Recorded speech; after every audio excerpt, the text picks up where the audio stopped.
You want to see the Blue Jays make a move that actually makes sense, because right now there's a deal on the table that could fix one of the biggest weaknesses on this roster, and it involves trading away a fan favorite. Before you click off this video, hear me out on why this might be exactly what Toronto needs to do.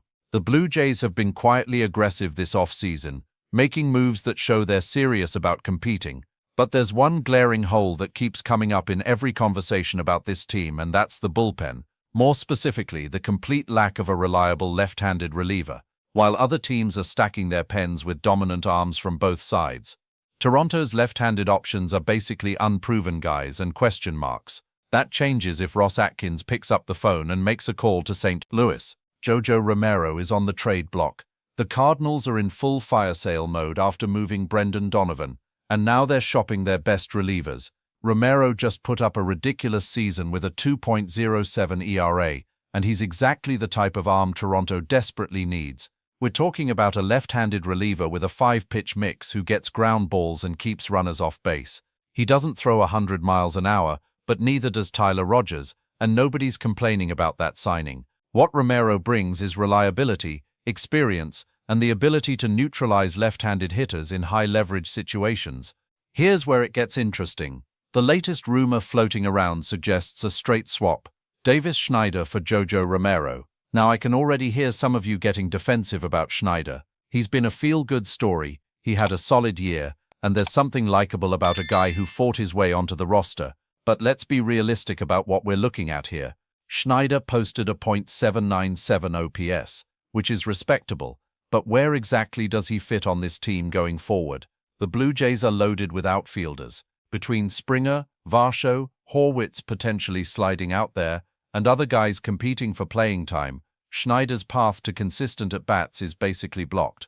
His only real shot at significant playing time would be at second base if they stick with Ernie Clement as the starter, and even that's not guaranteed. So you're holding on to a player with limited opportunities when you could be addressing a critical need. That's not good roster management. The Cardinals need a right-handed outfield bat, and their president of baseball operations has said as much publicly. They're rebuilding, they want young, controllable players, and Schneider fits that profile. For Toronto, you're dealing from a position of depth to strengthen a position of weakness. That's textbook smart team building. Now some people are going to say Romero's just a rental since he's in his final year of team control. That's true, but here's the thing about relief pitchers.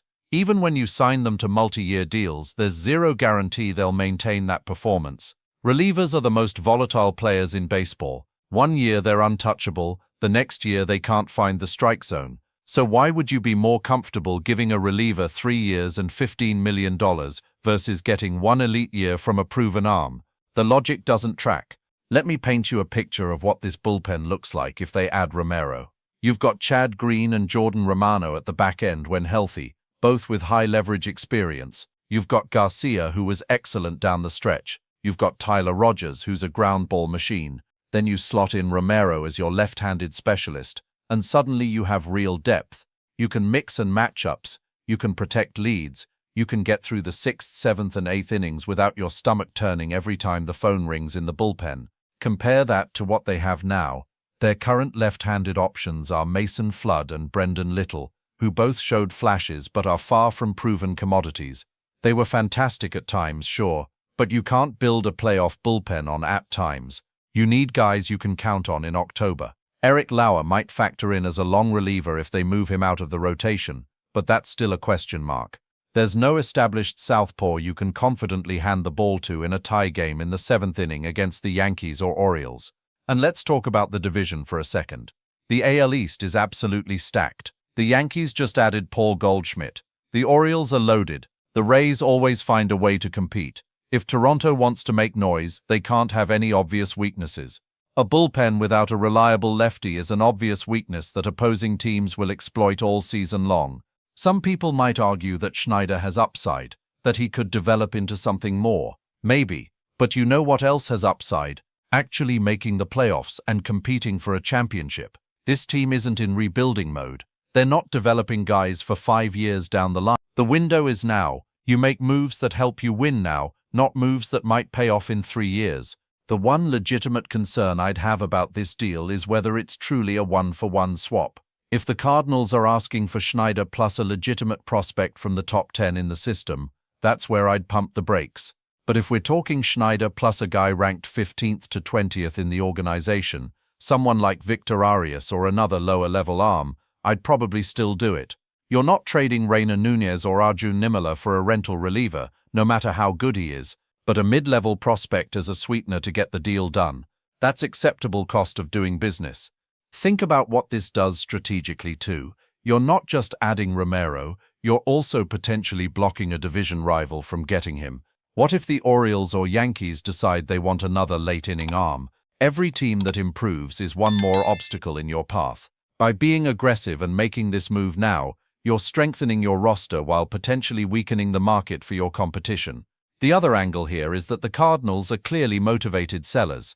They just traded Brendan Donovan to the Dodgers. They're making Alec Burleson available. When a team is in full teardown mode like this, you have leverage as a buyer. They need to move players, and they need to get value back. This isn't a situation where St. Louis can afford to play hardball and wait for the perfect offer. They're operating on a timeline, and that works in Toronto's favor. Here's my bottom line on this whole thing.